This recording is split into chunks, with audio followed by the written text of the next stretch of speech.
Hello, everybody. Thank you for joining me in these closing remarks for our summit 2025 Be Like Water. I hope you had a wonderful time. I hope you got some good things out of the 2 day summit. And I want to thank you for joining us and for being here with us. My name is Lisa Luengo. I'm tenured faculty at Green River College in French and Humanities. And I'm here today to talk a little bit about what COIL has done for me and my journey in coming to COIL. And I wanted to bring you back with me to how I started my dissertation. And you might think that there's no correlation between writing my dissertation and being here as a COIL facilitator and just absolute #1 fan. But there is, and so I guess my experience is my own, but I have a feeling that it might resonate with some of you with your own journey and your path in being not just faculty or administrator, being in education and certainly believing in the power of bringing together our students from different countries, collaborating with faculty, and creating something that I feel like it's equal parts magic and really, really hard work. That's the sweet spot. So um, I'll start by saying that my joke with writing my dissertation has been that I wrote it as family therapy. The title of my dissertation is Testimony and Mythic Voyage, Memory and Forgetting of the Spanish Civil War. I wrote this, as I said, because of a very personal interest of mine. And in explaining a little bit what that means, I grew up in France, outside of Paris, with an American mother and a Spanish father, small family, but very close. We were very close. I was very lucky to be with loving parents. And my father, with all of his joy and gregariousness and warmth and intelligence and curiosity for everything, this openness to other, had many places inside of him that were these silent places where I just couldn't access. I knew there was something. As a child, I knew there was something there with my papa that was not going to be shared. And as I grew up, I learned about my family history, and my family history, my Spanish side, comes from being refugees of the Spanish Civil War. So in 1939, my father and his family left their apartment in Barcelona with just a suitcase and crossed the Pyrenees along with 500,000 other Spanish Republicans and ended up in France. There are incredible photographs and books that have been written on that topic. In the last books that I have read are in the last 20 years, and that matters. Because it was not the case before. And so I'll get to that in during this talk. The silence that my father showed or tried to hide, but still came through, was largely around language, around his language. And I came to understand at an early age that the Spanish language, which of course was his growing up. He was born in 1924, and so had about 15 years, yes, about 15 years before having to leave Spain, of, you know, growing up and learning, and he loved books, and being taught by his father, and living in the Spanish language, a language of love for him, his family, his blood. As the end of the Spanish Civil War became certain for all, but certainly for the Spanish Republicans, the decision was made by my family to leave. And those are the pictures that you'll see.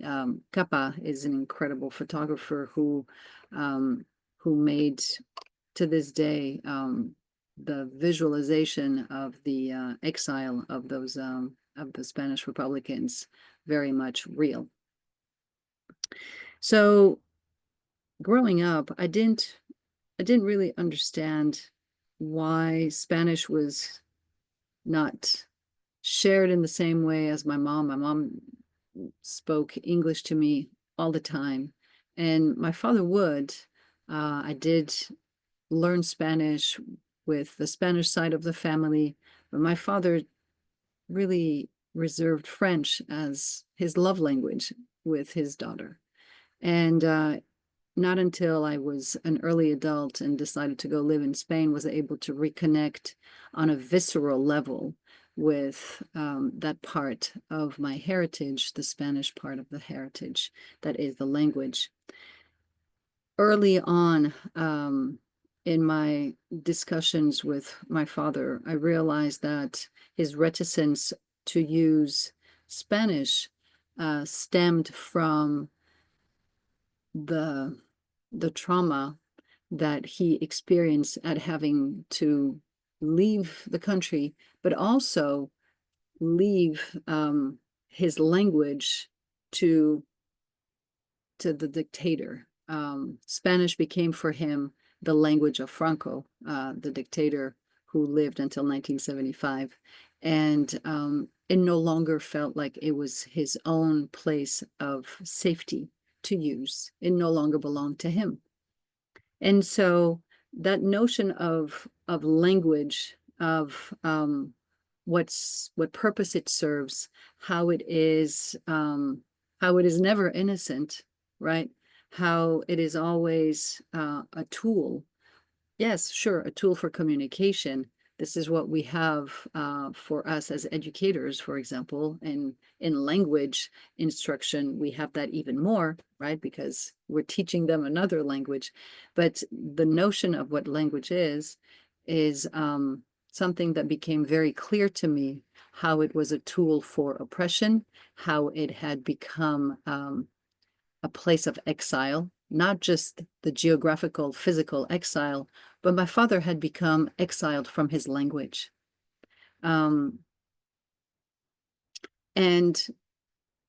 that realization has never left me. I myself have this approach with language where I in my head go between three of them, because that's where I'm safe. I feel like I can trust the intersection of languages, because one of them, if it's just one of them, then I feel like it's going to want to take over. But that's a little different. We could talk about that outside of these closing remarks if you wanted to. What I want to point out here was that the silence that I grew up with had to do with my father not being able to use his native language with his daughter to convey what had happened to him, the experience of trauma, of exile, of losing everything. That became something that belonged to the French language. It was the exilic language that enabled, that allowed, that opened that space for him to be able to recount, the tragedy without feeling like he was losing himself in it, and that he was betraying the experience of the exile by using a language that no longer was innocent to him, that had become the language of the fascist. That became something that just stayed in the back of my mind forever. It's still here. Um, but I started reading books to see what people having lived this experience of otherness, because I also started thinking about what we encounter in the world and how we create otherness, and sometimes that otherness is within ourselves. um how if we don't, and I'm going to jump ahead, but really the whole point that I have is, if we don't take this otherness and take this exile, whether it is outside or inner, and we check it with someone else who can then also open about their otherness, we're static. If we're not able to move beyond, to create that dynamic, we we stagnate. So my dissertation was about studying authors. I love books. I can't talk enough about how many books I have and how fantastic life is with books all around. And I have very little time to read, but it never stops me. I just have to get more books. There's a term, I'm going to remember it at some point. There's a Japanese term that is exactly my condition, where you get books not necessarily to read them, but because you have to have them, and that's me. I digress. I found three authors who had lived through the Spanish Civil War. One of them went to France uh, around the same time as my father, and during the Second World War was taken to concentration camp, from which he came back. An extraordinary writer. His name is Samprin. I'm going to put all of these names in the abstract. You probably have, or if you don't have it, let me know. I'll send it to you. The other one is Fernando Arrabal, who did both, was in Spain during Franco and then came to France. Um, uh, phenomenal, crazy writer. And then Gomez Arcos, who spent his whole time really in Spain under Franco and wrote about the people living under Francoism. What these three writers talk about is the need to recreate a voice for all of those who were silenced. And in that notion of silence, it's of course the silence of those who were murdered on both sides, but also those like my father, who who had a self-imposed silence. I'm talking about the experience of the Spanish Civil War because this is what, my family lived. But I'm doing this obviously because all those who are forced to move, forced to leave, um, there's so many. Um, I can imagine that they carry as well that notion of silence. I know my father felt shame, and I know he felt profound sadness. I think that's the silence. Um, and I think he also felt a sense of feeling guilty for having made it, which I believe is also very common.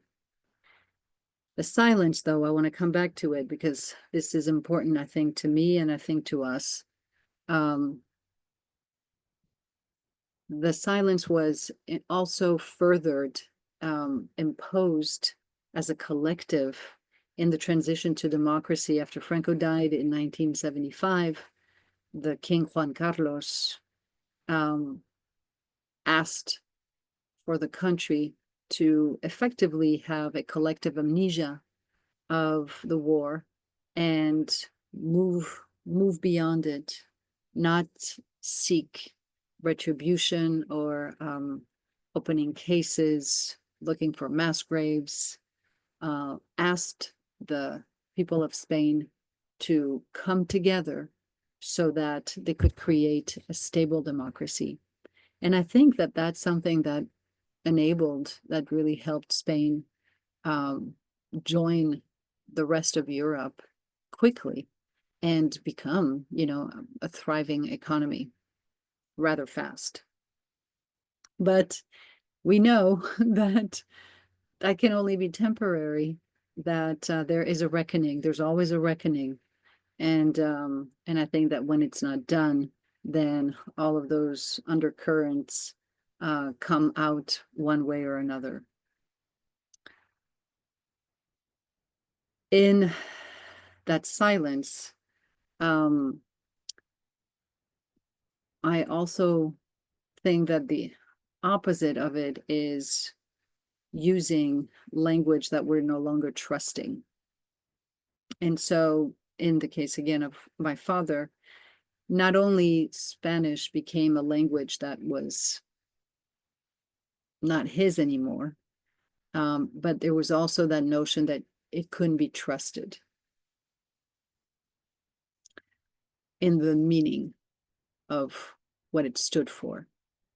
And in the realization that it didn't just belong to Spanish, but that it also belonged to the country he was moving into, his country of exile, which was France. As the 500,000 Spanish Republican refugees crossed the Pyrenees in that winter, in that February of 1939, they were met by French authorities and taken to internment camps right on the beach in Argelès, for example, places that have become lovely resorts since. And my father, who had just started learning French, realized that along the fences that kept them prisoners were la devise, the saying of the French Republic, liberté, égalité, fraternité. And the clash between being held prisoner by a saying that meant freedom, equality, and fraternity furthered his distrust of language. I think about all of us, every one of us, and I think about our relationship to language. And at this moment, I actually am going to stop talking. I'm going to stop using words and ask you to reflect on things that have been said to you, whatever language, maybe more than one, that have been threats. It might have been one word. It could be a word that you've heard repeatedly. It could be as far back as you remember. It can be recent. It can be phrases. It can be sayings. It can be expressions. Those that have been said toward you and hurt you, because we all have them. And before I stop talking, they they make us have our shared humanity. So I'll stop talking so we can reflect on this for just a minute. I was going to say O2.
Thank you. We internalize these words and they become part of the fabric of what makes us.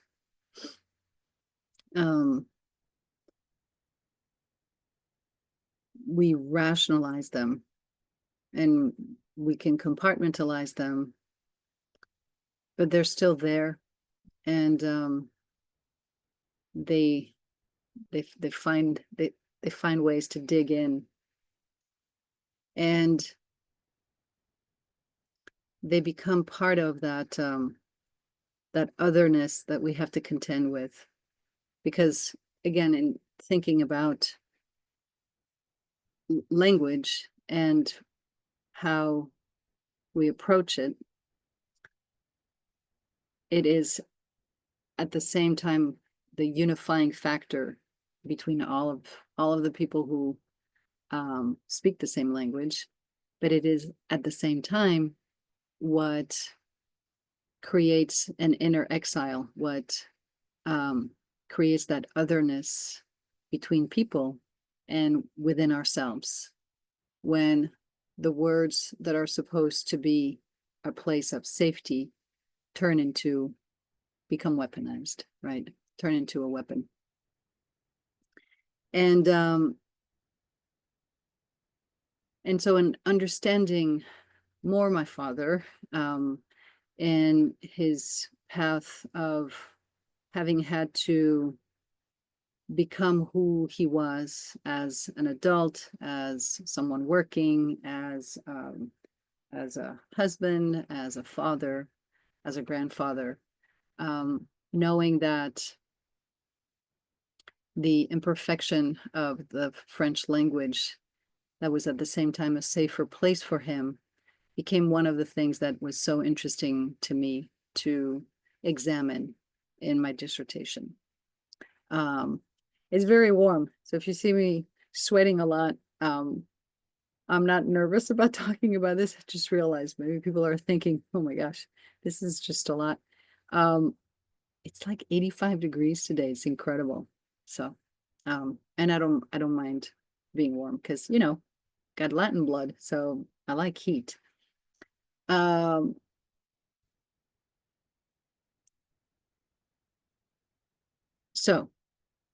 I wrote this dissertation. I read so many books about people's experiences with and without Spain, in Francoism and outside, moving through the different notions of collective memory that was created almost like a ghost, you know, like in my father, French was his language, English became his language, Spanish was this ghost language that was always there, just beyond, you know, the palpability and of language. And it became something that I carried with as I became a professor of French, of always being aware of that distance in what I was teaching and how I was reflecting it. But the point that I am getting to is that as educators or as administrators in education, our students are those that we do all of this for. And I realized that on my own, there were many um, blind spots that I had in my pedagogy, in my pedagogy. Um, there were places that I couldn't access really, or places that I couldn't um, widen because it's just me. And I bet you know where I'm going with this. Uh, in discovering virtual exchange and discovering COIL, to me, that was the place where I could take those my own silences, my own places of shame or language or trauma or carrying these things that I couldn't even formulate. And in moving to create a collaborative classroom with faculty, I got to and I get to bring that out. And in that place, I get to receive, be open, and want to take in what my collaboration can bring. And it doesn't have to be at all on the level of, carrying linguistic trauma because of a civil war, but there are for all of us, I think, we have these places that we are unaware of, that we're blind to. In moving toward a place of collaboration where we are able to share with others who don't really know us well. There is a freedom in being able to work on something where it is not your immediate surrounding or the people who know you really well. There is a freedom there where you can explore what that feels like, that is, again, unable to happen when it's just you in the classroom. And so in this great gift that I have been given, where I get to connect with other faculty, I get to be open to what I receive from them and then share.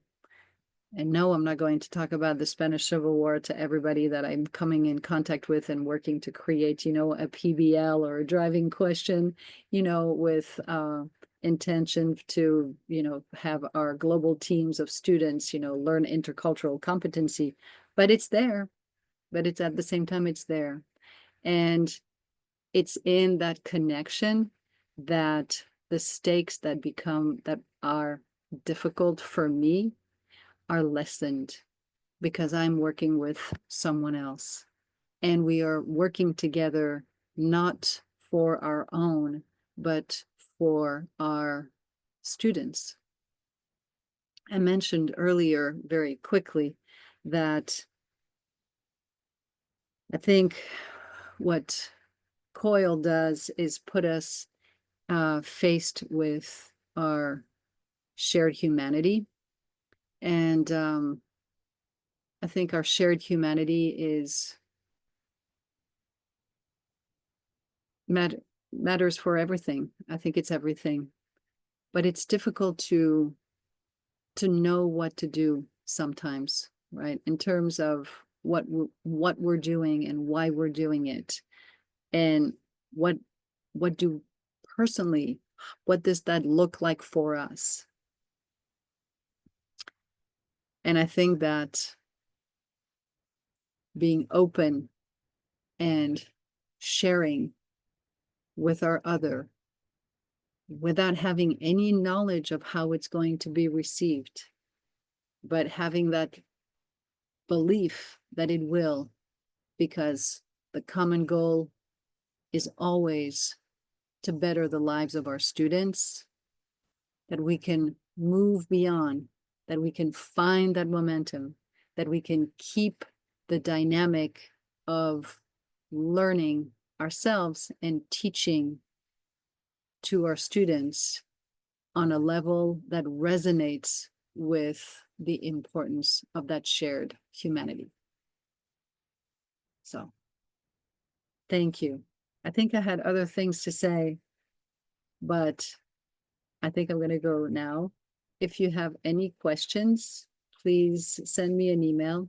Thank you again for being a part of this summit. Thank you for taking the time, and know that we're here for you. Merci. Gracias. Thank you. Ciao.